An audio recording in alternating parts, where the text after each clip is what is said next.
Hello, hello, hello. Zane here, and today I want to talk about something Genshin Impact has, at least in my opinion, been missing. You saw the title, so of course you know we're talking about a complete and fleshed out co-op system. Now, before we talk about what Genshin Impact can add to get to that, let's first talk about what Genshin Impact's co-op is like now. So, let's get into it. Genshin's co-op at the moment feels lackluster.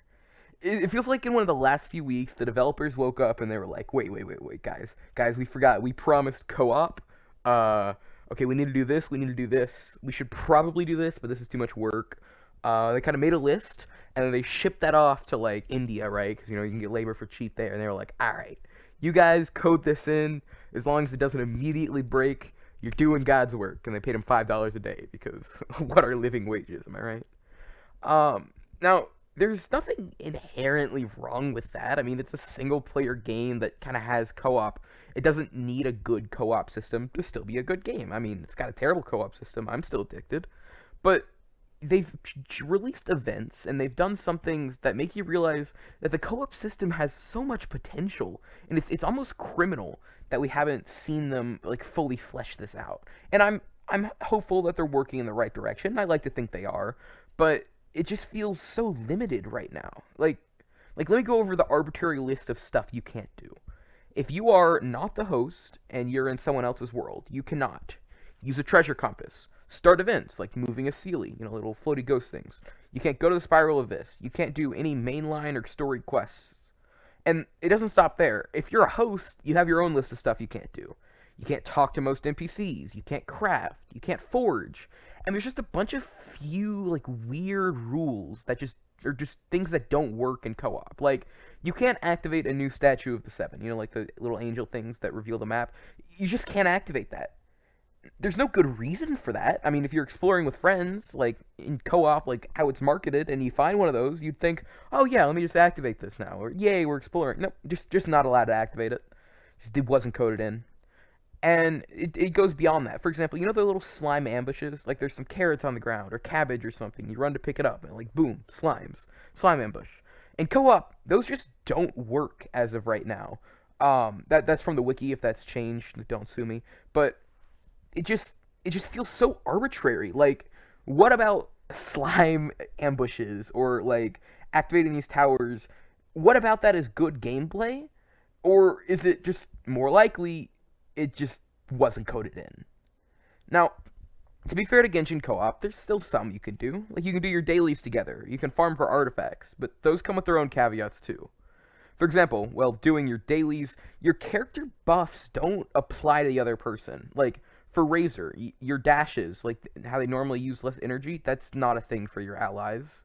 Food doesn't proc, but that's fair. Everyone wants their own food, so that's fine. But also, only some character like power ups apply to each other. Like for example, Barbara can heal everyone when she uses like her healing skills.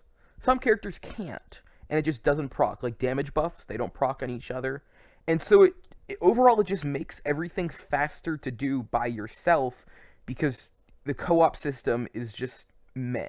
And there's a reason for this. You think, oh, four people hitting, you can get it done faster, right? You have four people instead of one. It doesn't matter that you're not applying your plus 25%. Big deal. Now, that leads into the next thing, and that is the enemies scale linearly with the amount of people in the world.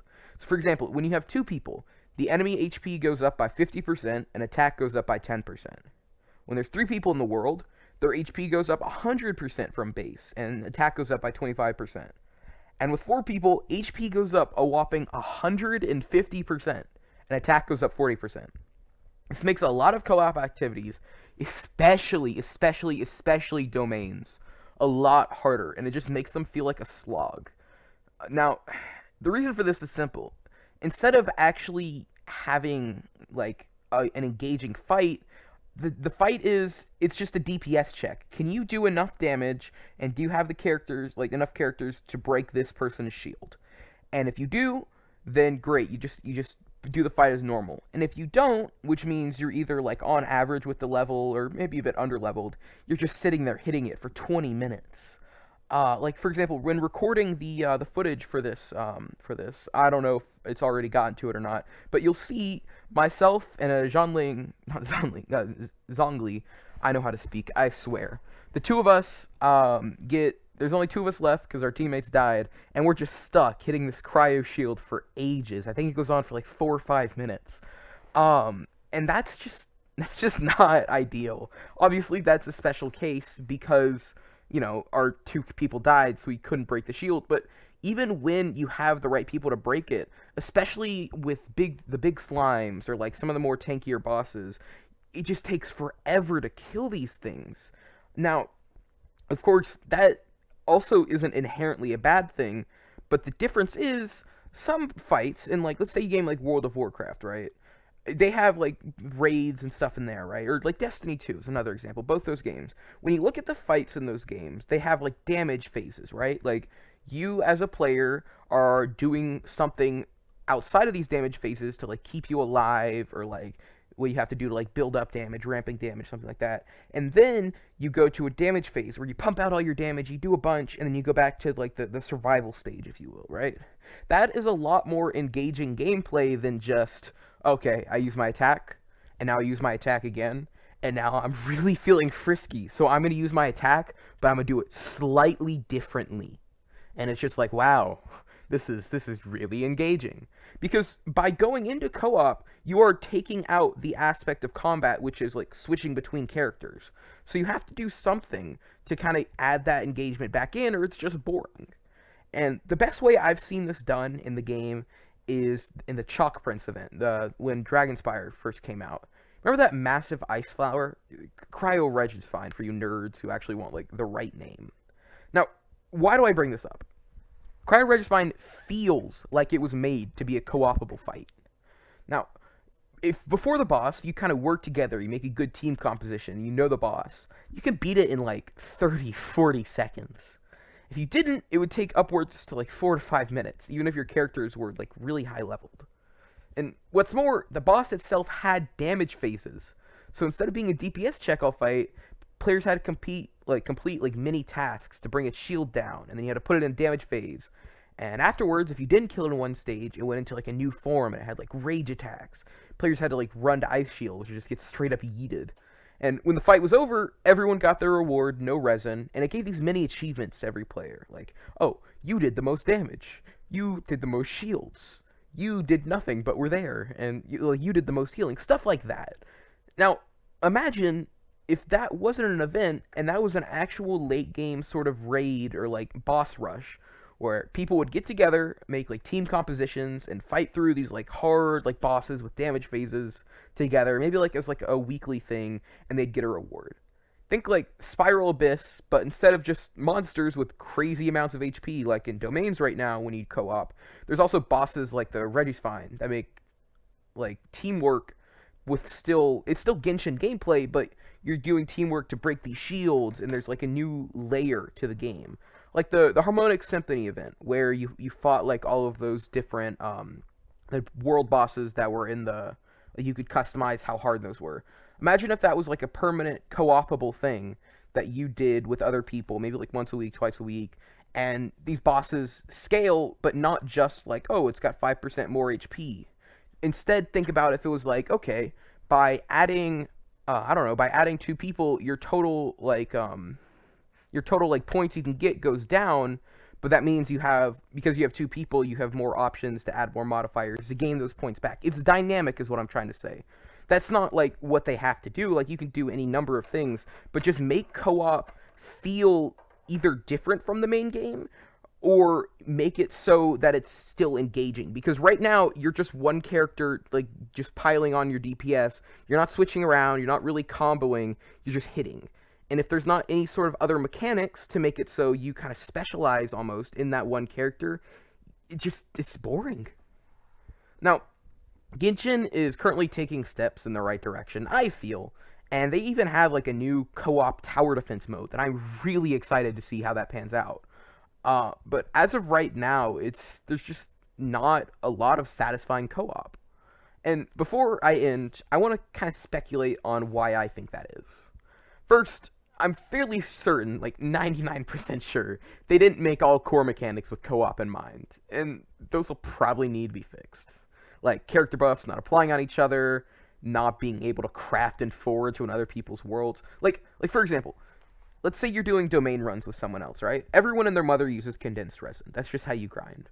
So you can store 3 condensed resin at once, but if you're trying to do like a medium to long grinding session, you're probably going to use more. But that means every 3 boss kills, you have to leave the world, go back to your own world, craft resin, come back to the world, and that takes like a minute and a half, depending on your loading screens. There is no reason that that needs to be a mechanic besides for the fact that it hasn't been patched in. Now that either means they just didn't think it was important or the game wasn't designed like that, but either way, that's one of those things that just really limits co-op. And something else is not every character was meant for co-op, like designed for co-op. And that's not a problem. Not every character needs to be good in co-op. But the meta, if you can even call it that, is something like DPS, Venti, or maybe Sucrose if you're poor, and then a DPS. And maybe if you're lucky, you get a healer in there. Or like a really good support like Fischl. And that's just not healthy. I think the easiest way to fix this is look at the game's supports and make abilities and passives apply on other players so they feel useful. Like, why would you currently play a support if it didn't have a DPS build that you could use to do damage with your auto attacks as well? Think like DPS Fischl or DPS Bennett. When you could just play one of those. Like, why would you ever take a support into co-op? Because once you use your supportive ability, which doesn't even apply on other people usually, you're just kind of left sitting there like, well, guess I'm useless till this comes off a cooldown. Unless you build them as a DPS, in which case, just go play a DPS character. So, it's a big problem, and I don't even know if they'll ever choose to fix it. But if they do, it's something that would help co-op a lot. Now, the last thing, and this is a lot more speculative than the others, is with co-op, you only need to level up one character, right? And if Spiral Abyss has taught me anything, it's that MiHoYo wants you to level up as many characters as possible, and co-op goes against that. I would really love to be wrong on this point, but I can't help but theorize about it, especially because co-op just kind of feels like a natural progression in a game like this. Like, why wouldn't you put it in and make it useful? Unless you don't want it to be meta, and because if it was meta, people would have to like grind less and might do other things with their lives instead of slaving away for artifacts for 8 like characters. Because as someone who is currently doing that, I can express my severe want to not do that. But yeah. Either way, thank you, wonderful people who watched this to the end. And hopefully it was, if not insightful, at least tolerable as background noise. So make sure to like, subscribe, drop your mother's maiden name, credit card numbers, and magic digits. Put them in the comments, DM them to me, and be sure to have a nice day, y'all. Bye-bye.